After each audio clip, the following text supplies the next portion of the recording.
మీకోసం తెచ్చింది necklace Mela flat 9.99 VA తో నవంబర్ 29 నుండి డిసెంబర్ 7 వరకు హిల్స్ బ్రాంచ్ త్వరలో ప్రారంభం.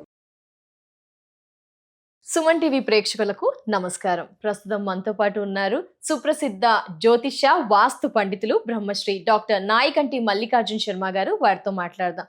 సో ఈ డిసెంబర్ నెలలో 12 రాశుల వారి రాశి ఫలాలు ఎలా ఉండబోతున్నాయో వారి ద్వారా తెలుసుకుందాం. నమస్కారం గురువు గారు. నమస్కారం అండి. డిసెంబర్ నెలలో వృషభ రాశి వారి రాశి ఫలితాలు ఎలా ఉండబోతున్నాయి గురువు గారు? తప్పకుండా అమ్మా. ఓం శ్రీ గురుభ్యో నమః. ఓం శ్రీ మాత్రే నమః.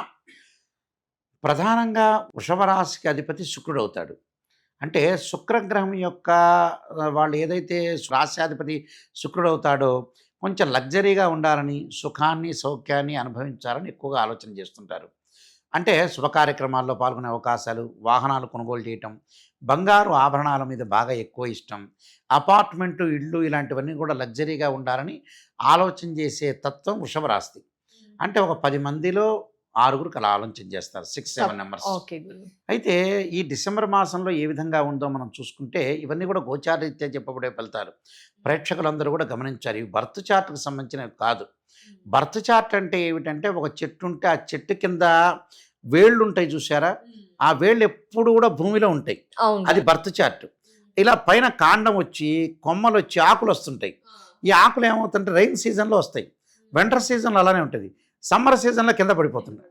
ఆ ఆకులు కింద పడేదాన్ని గోచారం అంటారు. అంటే ఎప్పుడప్పుడు ఒకే రాశిలో అన్ని గ్రహాలు ఉండవు, మారుతూ ఉంటాయి ప్రతి నెల, అంటే రొటేట్ అవుతూ ఉంటాయి ఆస్ట్రానమీ ప్రకారంగా, కాబట్టి మారుతూ ఉంటుంది. కానీ బర్త్ చార్ట్ చాలా ఇంపార్టెంట్. ఎప్పుడైనా సరే బర్త్ చార్ట్ చాలామంది కూడా గోచారీత్యా చూసుకున్న తర్వాత నాయకంటి గారు వృషభ రాశి వాళ్ళకి ఇలా చెప్పారండి, చెప్పారు వృషభ రాశి వాళ్ళు హైదరాబాద్లో 5 లక్షల మంది ఉంటే నేను చెప్పినది 5 లక్షల మందికి జరగవు. Birth chart important. ఇక్కడ ఎందుకు చెబుతున్నారు గురువుగారు అంటే ఆ వితిన్ నిమిషంలో సెకండ్లో అదృష్టం రావడానికి. అంటే మనం ఎంత కృషి చేసినా ఆవగింజంత అదృష్టం ఉండాలంటే ఆవగింజంత అదృష్టమే గోచారం. Come to the point. అయితే ఇక్కడ వృషభ రాశి వాళ్ళకి ఏ విధంగా ఉండబోతుందంటే ప్రధానంగా వృషభ రాశి వాళ్ళకి శుక్రుడి యొక్క అనుకూలత అనేది ఎక్కువ ఉంటుంది. అంటే రాస్యాధిపతి అయ్యాడు వీళ్ళకి. అలానే రాస్యాధిపతితో పాటు వీళ్ళకి వచ్చేటప్పటికల్లా ప్రధానంగా షష్టమాధిపతి శుక్రుడు అష్టమ నవమ స్థానాల్లో ఉంటాడు. ఇక్కడ సహజంగా ఏంటంటే శుక్రుడు 1, 2, 4, 5, 8, 9, 11 స్థానాలు మంచివాడు. అంటే 1, 2, 4, 5, 8, 9, 11 స్థానాలు మంచివాడు అంటారు శాస్త్రంలో.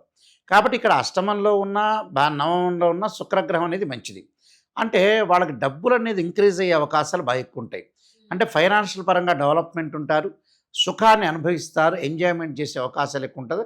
వాహనాలు కొనుగోలు చేయటం, స్త్రీలు వచ్చేటువంటి బట్టలు, నగలు కొనుగోలు చేసే అవకాశాలు ఎక్కువ ఉంటాయి. మగవాళ్ళేమో కార్లు కొనే అవకాశాలు ఎక్కువగా ఉంటాయి.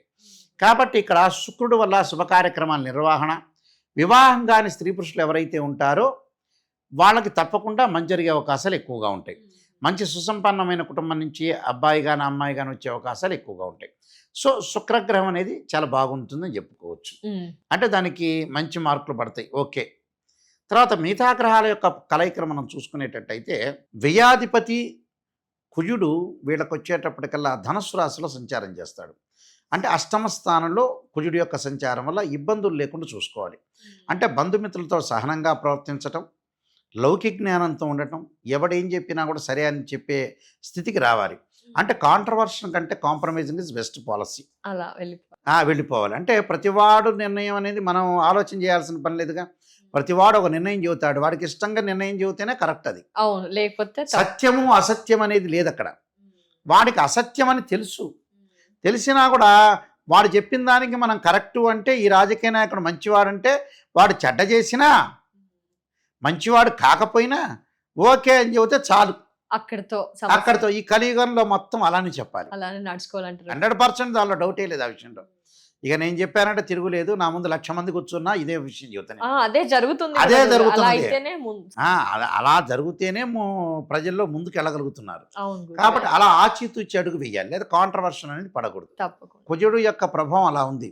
అలానే బుధుడు యొక్క ప్రభావాన్ని మనం చూసుకునేటట్టయితే ఈ రాశి వాళ్ళకి ద్వితీయాధిపతి పంచమాధిపతి బుధుడు సప్తమ స్థానంలో ఉంటాడు. ఈ సప్తమ స్థానంలో ఉండటం వల్ల కొద్దిగా వ్యాపార పరంగాని నూతన వ్యాపారాలు చేయకుండా ఉన్న వ్యాపారాన్ని చాలా జాగ్రత్తగా కొనసాగించి కొంత బుద్ధి బలంతో లౌకిక జ్ఞానంతో వెళ్ళటం చాలా మంచిది ఇక్కడ. అంటే ఎలాంటి ప్రాబ్లమ్స్ లేకుండా నూతన వ్యక్తులు ఎవరన్నా కలిస్తే కూడా వాళ్ళతో ఆచితూచి అడుగు వేసి ముందుకు వెళ్ళాలి. భాగస్వామ్య వ్యాపారం కూడా కలిసి రాదు ఈ నెలలో. ఓకే. అదొకటి. అలానే రవి యొక్క బలం వల్ల కొంత ఉద్యోగ ప్రయత్నాలు సఫలీకృతం అవుతాయి, కానీ అనుకున్నంత ఆశించినంత ఉద్యోగం అనేది రాదు. అలానే ఏదైతే ప్రస్తుతం చేస్తున్న ఉద్యోగస్తులు ఎవరైతే ఉంటారో వాళ్ళ కొలీగ్స్ ద్వారా ప్రాబ్లం రాకుండా అన్ని రహస్యాలు చెప్పకుండా చాలా జాగ్రత్త ఉండటం మంచిది. అదొకటి. అలానే గురువు యొక్క బలం, గురువు వక్రస్థితిలో ఉన్నాడు.